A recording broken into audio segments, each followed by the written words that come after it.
जब 1990s का आगाज़ हुआ तब इंटरनेट एक खामोश जगह थी। एक टूल था रिसर्चर्स, इंजीनियर्स और यूनिवर्सिटीज़ के लिए। आधी से ज़्यादा दुनिया को तो पता भी नहीं था कि ये एग्जिस्ट करता है। ये एक प्योरली एकेडमिक, एक्सपेरिमेंटल और टेक्निकल चीज़ थी। लेकिन 1990s ने सब बदल दिया। ये वो दहाई थी जब इंटरनेट लैब से निकलकर हमारे लिविंग रूम्स तक आया, जब साइबर स्पेस ने एक एकेडमिक आइडिया को कमर्शियल रेवोल्यूशन की शक्ल दी। सालों तक यूनाइटेड स्टेट्स का इदारा नेशनल साइंस फाउंडेशन, जो कि NSF नेट के नाम से जाना जाता था, वो इंटरनेट को मैनेज और कंट्रोल कर रहा था। ये यूनिवर्सिटीज और रिसर्च सेंटर्स के दरमियान कनेक्शन की बैकबोन था। लेकिन 1995 में कुछ हिस्टोरिक होता है और नेशनल साइंस फाउंडेशन ये डिसाइड करती है कि अब NSF नेट को बंद करने और इंटरनेट के पूरे इंफ्रास्ट्रक्चर को प्राइवेट सेक्टर के हवाले करने का वक्त आ गया है। ये वो लम्हा था जिसे हम इंटरनेट की कमर्शियल ओपनिंग कह सकते हैं। अचानक से प्राइवेट कंपनीज इस काबिल हो गईं कि वो नेटवर्क्स बनाएं, वेबसाइट्स होस्ट करें और अपने सर्विसेज को ऑनलाइन बेचें। अब इंटरनेट एक गवर्नमेंट प्रोजेक्ट से इवॉल्व करके एक ग्लोबल मार्केट प्लेस की शक्ल इख्तियार कर रहा था। ऑलमोस्ट ओवरनाइट एंटरप्रेन्योर्स और इन्वेस्टर्स इस डिजिटल स्पेस में अपना अपना हिस्सा क्लेम करने की जिद्दोजहद में लग गए।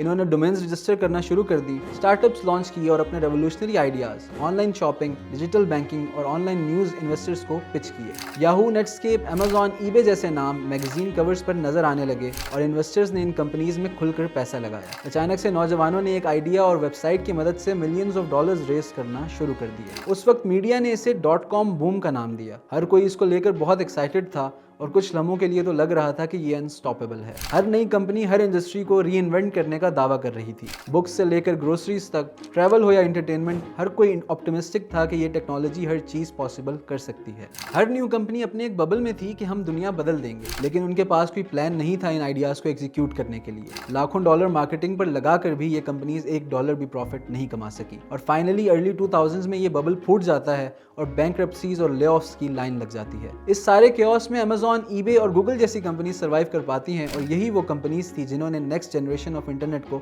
डिफाइन किया। लोग उस वक्त इंटरनेट कैसे इस्तेमाल करते थे, इसे समझने के लिए हमें 1994 में जाना पड़ेगा, जब नेटस्केप ब्राउजर दुनिया का पहला वाइडली यूज्ड वेब ब्राउजर बना, जो कि एक आम यूजर को भी इस्तेमाल करना आता था। फिर माइक्रोसॉफ्ट, जो कि पहले ही अपने ऑपरेटिंग सिस्टम विंडोज से दुनिया बदल चुका था, 1995 में उन्होंने इंटरनेट एक्सप्लोरर लॉन्च किया और इसको विंडोज, जो कि तकरीबन हर कंप्यूटर इस्तेमाल कर रहा था, उसके साथ ही देना शुरू कर दिया। इसी के साथ एक ब्राउजर वॉर शुरू हो जाती है, जो कि एक टेक्निकल बैटल के बजाय एक आइडियोलॉजिकल बैटल था। 1990s के एंड पर यह वॉर माइक्रोसॉफ्ट जीत जाता है और नेटस्केप आहिस्ता आहिस्ता फेड हो जाता है और मोजिला नामी एक ओपन सोर्स प्रोजेक्ट की शक्ल इख्तियार कर लेता है, जो आगे चलकर फायरफॉक्स को जन्म देता है। इस ब्राउजर वॉर ने डिजाइन और यूजर एक्सपीरियंस को एक नई शक्ल दी। इसने दुनिया को यह बताया कि इंटरफेस और इंफ्रास्ट्रक्चर दोनों ही कितने अहम हैं। जैसे जैसे वेबसाइट्स की तादाद बढ़ती गई, इंटरनेट पर इंफॉर्मेशन ढूंढना बहुत मुश्किल हो गया। इसको सॉल्व करने के लिए सर्च इंजन की एंट्री होती है और ये वेब को ऑर्गेनाइज करने की कोशिश करते हैं, लेकिन इनके रिजल्ट्स इनएक्यूरेट और अनऑर्गेनाइज्ड थे। फिर 1998 में दो स्टैनफोर्ड स्टूडेंट्स लैरी पेज और सर्जे ब्रिन एक सिंपल आइडिया मुतारिफ कराते हैं कि एक ऐसा सर्च इंजन जो वेबसाइट्स को इस बेस पर रैंक करेगा कि कितनी दीगर साइट्स उससे लिंक कर रही हैं।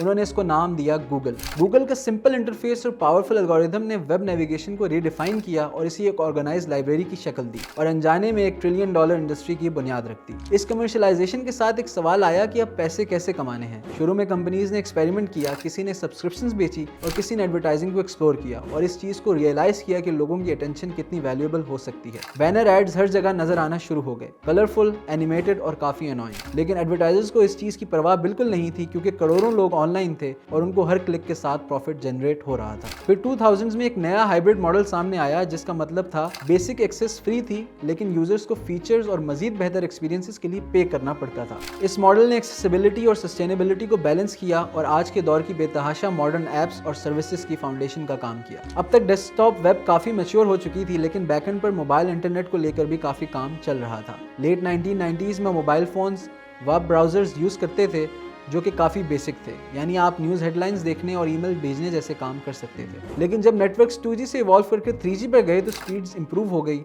और फ़ोन स्मार्ट होना शुरू हो गए। ब्लैकबेरी और नोकिया ने इंटरनेट इनेबल्ड फ़ोन्स बनाए, जिसने वेब ब्राउजिंग को करोड़ों लोगों की पहुंच में लाया। लेकिन 2007 में एप्पल के आईफोन ने सब कुछ बदल दिया। अब वेब एक ऐसी जगह नहीं थी कि जो कि आप विजिट करते थे, बल्कि एक ऐसी चीज़ थी जो आप अपनी पॉकेट में लेकर घूमते थे। हर कोई 24/7 कनेक्टेड रहने लगा और कम्युनिकेशन पूरी तरह ट्रांसफॉर्म हो गई। अर्ली 2000s तक इंटरनेट टेक्नोलॉजी से ज़्यादा एक सोशल इकोसिस्टम बन गया। लोगों ने चैट रूम्स, ब्लॉग्स और माई स्पेस जैसे सोशल नेटवर्क्स पर अपनी ऑनलाइन आइडेंटिटीज़ बिल्ड की। हिस्ट्री में पहली दफ़ा आम लोग अपने ख्यालात पोस्ट करने के काबिल हुए जो कि ग्लोबल ऑडियंस तक पहुंचते थे। इंटरनेट एक टूल के बजाय एक दुनिया बन गया। कॉमर्स, कम्युनिकेशन और क्रिएटिविटी मर्ज होकर एक डिजिटल एक्सपीरियंस बन गए। 1990s और 2000s इंटरनेट की कमर्शलाइजेशन से ज़्यादा सिविलाइजेशन के बारे में है। ये वो एरा था जब इंजीनियर्स एंटरप्रेन्योर्स बने, यूजर्स क्रिएटर्स बने और एक छोटा सा नेटवर्क मॉडर्न लाइफ की हार्ट बीट बना। हर क्लिक, हर ईमेल और हर स्टार्टअप इस लम्हे पर ट्रेस बैक करता है जब साइबर स्पेस ने ये सीखा कि इससे पैसे कैसे कमाए जाएं। अगले एपिसोड में हम सोशल नेटवर्क्स और ऑनलाइन कम्युनिटीज़ की हिस्ट्री पर बात करेंगे।